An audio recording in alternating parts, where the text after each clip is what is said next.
अस्सलाम वालेकुम बच्चे, कैसे हैं सब लोग? होप सो सब ठीक होंगे। आज हम फर्स्ट ईयर की physics according to new syllabus chapter 9 के एक्सरसाइज के मल्टीपल चॉइस क्वेश्चंस देखेंगे, एमसीक्यूज। सबसे पहले एमसीक्यू देखते हैं। 2 point charges A and B are separated by a distance 10 metre. कहते हैं दो चार्जेस हैं, दोनों के दरमियान डिस्टेंस 10 सेंटीमीटर है। The distance between them is reduce to 5। बाद में उसके दरमियान जो डिस्टेंस है वो कम कर दिया जाता है। आपने फाइंड आउट करना है कि जो फोर्स है उनके दरमियान वो कैसे लगेगी। अच्छा, फोर्स जो है दो चार्जेस के दरमियान, उसका फार्मूला हमने पढ़ा था K(Q1Q2)/r²। ठीक है। अब हमारे पास बच्चे क्या है कि पहले दो चार्जेस के दरमियान जो डिस्टेंस था वो हमारे पास 1/r² 10 सेंटीमीटर था। मतलब हमारे पास इस फार्मूले से अगर देखा जाए ना, यहाँ पे सिचुएशन में बात क्या कर रहे हैं, दो चार्जेस हैं। ठीक है, तो कोई भी दो चार्जेस हैं। ठीक है, एक को Q1 का नाम देते हैं, एक को Q2 का नाम दे देते हैं। ठीक है, दो चार्जेस हैं। अगेन पहले इनके दरमियान जो डिस्टेंस होता है वो हमारे पास कितना होता है, 10 सेंटीमीटर। बाद में अगेन यही दो चार्जेस हैं, लेकिन ये दो चार्जेस जो है ना थोड़ा सा डिस्टेंस पास आ जाते हैं। इनके दरमियान जो डिस्टेंस हो जाता है 5 सेंटीमीटर हो जाता है। उसके लिए कहते हैं जो हमारे पास फोर्स का फार्मूला होता है वो K(Q1Q2)/r² होता है।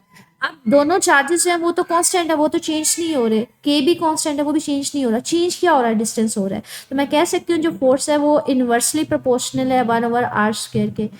तो हमारे पास डिस्टेंस के इनवर्सली प्रोपोर्शनल है, या फिर हम इसको नाम देख सकते हैं, मतलब K = 1/r²। तो आपके पास ये डिपेंड करेगा डिस्टेंस के ऊपर, क्योंकि दोनों में हमारे पास इनिशियल और फाइनल में डिस्टेंस चेंज हो रहा है, बाकी चार्जेस तो चेंज नहीं हो रहे।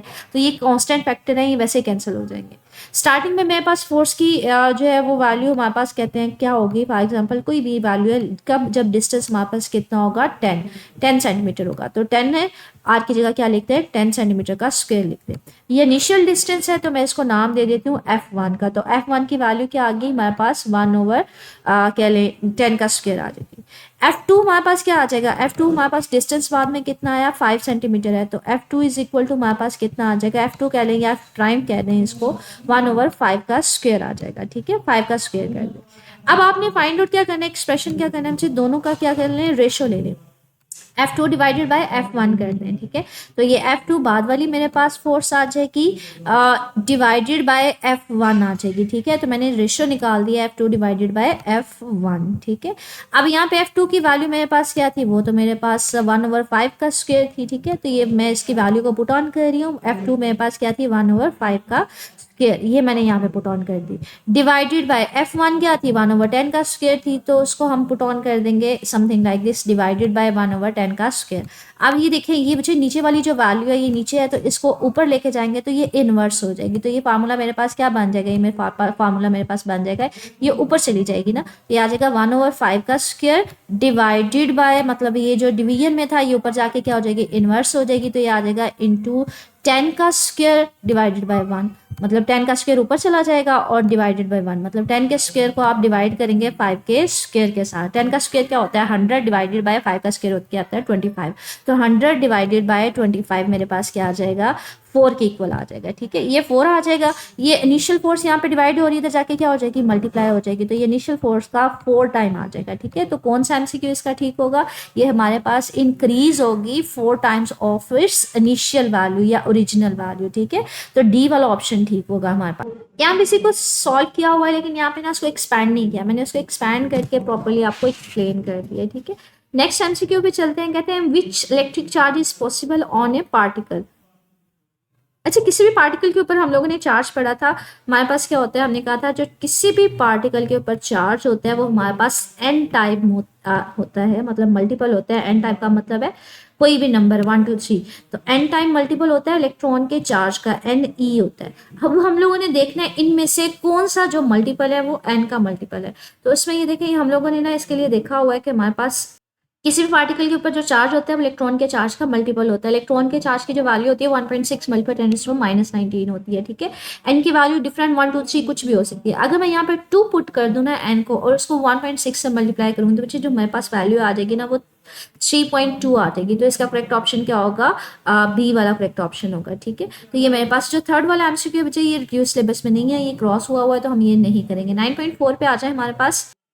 कहते हैं what is a work done on an electron by a potential difference of 100 volt. आपने 100 वोल्ट का पोटेंशियल डिफरेंस दिया हुआ है, आप बताएं वर्क डन क्या होगा। इसका फार्मूला हमने पढ़ा था कि जो चार्जेस के ऊपर हम वर्क करवा रहे होते हैं ना, वो किस फॉर्म में, जब किसी हाइट से मतलब दो प्लेट्स के दरमियान हमने देखा था कि अगर नेगेटिव से हमने दो प्लेट्स लिए हैं, एक के ऊपर पॉजिटिव चार्ज है, लाइक हमने ये डायग्राम में आपको दिखा ये वाला कि दो प्लेट्स हैं, एक के ऊपर प्लस चार्ज है, एक के ऊपर माइनस चार्ज है। अगर आप यहाँ पे पॉजिटिव चार्ज लिया है, अगर आपने इसको ऊपर की तरफ मूव करवाना है तो हमें क्या करना पड़ता था, वर्क करवाना पड़ता था, क्योंकि मुझे ऊपर की तरफ इसको रिपल्सिव फोर्स लग रही है, ऊपर पॉजिटिव प्लेट है ना, तो अगर मैंने स्टिल इसको ऊपर लेके जाना तो मुझे वर्क करवाना पड़ेगा। वो वर्क स्टोर हो जाता है in the form of potential energy, लेकिन जैसे मैं इसको ले जाकर छोड़ूंगी वो फटाफट नीचे आ जाएगा, तो वर्क किस में कन्वर्ट हो जाएगा, वो काइनेटिक एनर्जी में कन्वर्ट हो जाएगा। तो बेसिकली जो आप वर्क करवाते हैं वो किस फॉर्म में कन्वर्ट हो जाता है, काइनेटिक एनर्जी में। तो वो डिपेंड कर रहा होता है, इसका फॉर्मूला हमने निकाला था क्यू डेल्टा वी के इक्वल। अब चार्ज हमारे पास क्या, इलेक्ट्रॉन के चार्ज के इक्वल है, पोटेंशियल डिफरेंस आपको कितना दिया हुआ है 100, तो ये 100 इलेक्ट्रॉन वोल्ट आ जाएगा। ठीक है, तो आपके पास करेक्ट ऑप्शन क्या, इलेक्ट्रॉन की वैल्यू उसी तरह से रहने दी है, ई की वैल्यू हमने पुट ऑन नहीं की। ठीक है, तो ई को उसी तरह से रहने दिया है, क्यू की जगह ई लिख दिया और डेल्टा वी की जगह हमने 100 लिख दिया, तो इसका वैल्यू आंसर आ जाएगा 100 इलेक्ट्रॉन वोल्ट। ठीक है, ये मोस्ट कॉमनली आ भी जाता है आपके पास बोर्ड में। आगे हमारे पास 9.5 the potential at a point stretched at a distance 50 centimetre, मतलब डिस्टेंस आपको दिया हुआ है 50 सेंटीमीटर और चार्ज भी आपको दिया हुआ है 50 माइक्रोकूलम। सेंटी की वैल्यू होती है 10⁻², मतलब इसको 100 से डिवाइड करेंगे तो मीटर में हो जाएगी, और माइक्रो की होती है 10⁻6। कहते हैं ये दो वैल्यूज गिवन है, आपने पोटेंशियल मालूम करना है, तो पोटेंशियल का फार्मूला हमें पता होगा, तो उसमें ये दो वैल्यूज पुट ऑन करेंगे तो हमारे पास आंसर आ जाएगा। अच्छा, जो पोटेंशियल का फार्मूला होता है बच्चे वो होता है के क्यू ओवर आर होता है। के हमारे पास क्या होता है बच्चे, कांस्टेंट होता है, इसकी वैल्यू होती है 9 मल्टीप्लाई 10⁻9 होती है, 7 नहीं बच्चे, यहाँ पे 9 होगा। ठीक है, और के क्यू हमें क्या दिया हुआ था, 50 माइक्रोकूलम दिया हुआ था, 50 माइक्रो की जगह 10⁻6 आ जाएगा। डिस्टेंस आपको बच्चे 50 सेंटीमीटर दिया था, सेंटी की वैल्यू 10⁻2 है।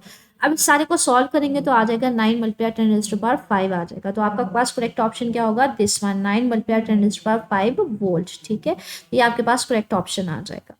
अच्छा बच्चे, रिड्यूस सिलेबस में 9.6 जो है वो क्रॉस हुआ है, तो वो हम नहीं करेंगे। 9.7 पे आ जाएंगे, कहते हैं piece of wire has a resistance 4 ohm. आपके पास रेजिस्टेंस गिवन है, it is double to its length. जो रेजिस्टेंस है हमने कंसीडर किया है पहले, ओरिजिनल रेजिस्टेंस ही है पहले वाली।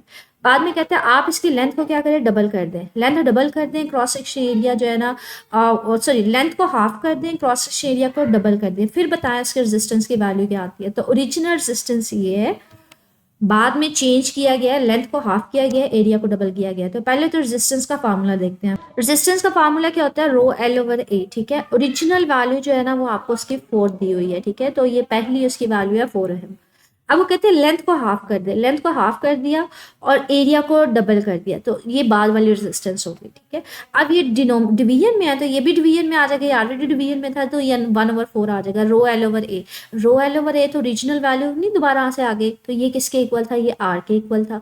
आर की वैल्यू आपको अगेन दी हुई थी 4 थी, 4 से डिवाइड हो जाएगा, तो इसके आंसर क्या आ जाएगा, 1 आ जाएगा। ठीक है, तो करेक्ट ऑप्शन क्या होगा, दिस वन, इसका डी वाला करेक्ट ऑप्शन होगा। ठीक है, नेक्स्ट हमारे पास एमसीक्यू है, कहते हैं current through a conductor is 3 ampere. आपके पास करंट गिवन है, इस अटैच अक्रॉस ए पोटेंशियल 6 वोल्ट। आपने पावर फाइंड आउट करनी है। ठीक है, तो पावर के लिए हम लोगों ने फार्मूला पढ़ा हुआ है, P is equal to V I, product of potential difference and current. ठीक है, आपको पोटेंशियल भी दिया हुआ है, आपको करंट भी दी हुई है। पोटेंशियल कितना दिया हुआ है, 6 दिया हुआ है। करंट आपको कितनी दी हुई है, आपको 3 दी हुई है। 6 को 3 से क्या करेंगे, मल्टीप्लाई कर देंगे, तो ये किसके इक्वल आ जाएगा, 6 को 3 से मल्टीप्लाई करेंगे तो ये 18 आ जाएगा। ठीक है, तो इसका करेक्ट ऑप्शन कितना आएगा, 18 वॉट आ जाएगा। अगला एमसीक्यू है हमारे पास, the algebraic sum of potential difference for a complete circuit is 0। कि पोटेंशियल डिफरेंस का जो सम है कंप्लीट सर्किट में वो हमारे पास 0 है। ये हमने ना किरचॉफ के रूल्स पढ़े थे, लास्ट पढ़े थे, 2 लास्ट पढ़े थे कम्प्लेक्स सर्किट्स के लिए। तो पहला हमने ला पढ़ा था कि हमारे पास sum of all the current should be equal to 0, मतलब उसके लिए summation I was equal to 0। ये हमारे पास पहला सा। ठीक है, कि करंट का सम जो होता है वो किसी एक पॉइंट के ऊपर जहाँ पे वो मिल रहे होते हैं वहाँ पे 0 होता है। दूसरा हमारे पास है, इसको केसीएल भी बोलते हैं। दूसरा हमारे पास क्या था, sum of all the voltage along a close circuit should be equal to 0। ठीक है, क्लोज लूप में। तो ये जो है इसको केवीएल भी बोलते हैं। ठीक है, पोटेंशियल डिफरेंस के लिए जो उसका लॉ था वो केवीएल था सेकंड। ठीक है, किरचॉफ सेकंड रूल है कि sum of all the potentials along a close circuit या क्लोज लूप हमारे पास किसके इक्वल होना चाहिए, 0 को इक्वल होना चाहिए। ये आपके पास ना मोस्ट कॉमनली से रिलेटेड एमसीक्यू पूछ लिए जाते हैं। पहली बात कि किरचॉफ लॉस, पहला लॉ किसके एनर्जी के किस कंजर्वेशन लॉ के ऊपर बेस्ड है, ये कंजर्वेशन ऑफ चार्ज के ऊपर बेस्ड है। दूसरा पूछा जाता है जो सेकंड लॉ किस कंजर्वेशन के ऊपर बेस्ड है, एनर्जी के ऊपर। एक ये एमसीक्यू पूछ लिया जाता है। दूसरा एमसीक्यू जैसे इससे पूछ लिया आपसे कि potential sum of all the potential should be equal to 0, ये कौन सा ला है, तो ये हमारे पास सेकंड है। अगर पूछ लिया जाए sum of all the current is equal to 0, ये कौन सा ला है, ये फर्स्ट है। तो इसके अलावा फर्स्ट लॉ का दूसरा नेम क्या है, केसीएल, मतलब करंट को डील कर रहे हैं तो किरचॉफ करंट लॉ बोलते हैं। सेकंड को क्या बोलते हैं, केवीएल। तो इसमें से लास्ट में एमसीक्यू आ जाता है, डिफरेंट एमसीक्यूज बन रहे होते हैं, ठीक है। तो ये इस चैप्टर के एमसीक्यूज है, जिसमें आगे लास्ट में जो एमसीक्यू बचे रिड्यूस सिलेबस में नहीं है, तो वो मैंने ऑलरेडी क्रॉस कर दिया है। तो ये कुछ एमसीक्यूज है जिनको हमने ट्राई किया सॉल्व करके हम इसको कर ले। मजीद बच्चे कुछ पूछना हो मेरे से कमेंट सेक्शन में पूछ लीजिएगा। ओके, अल्लाह हाफिज़।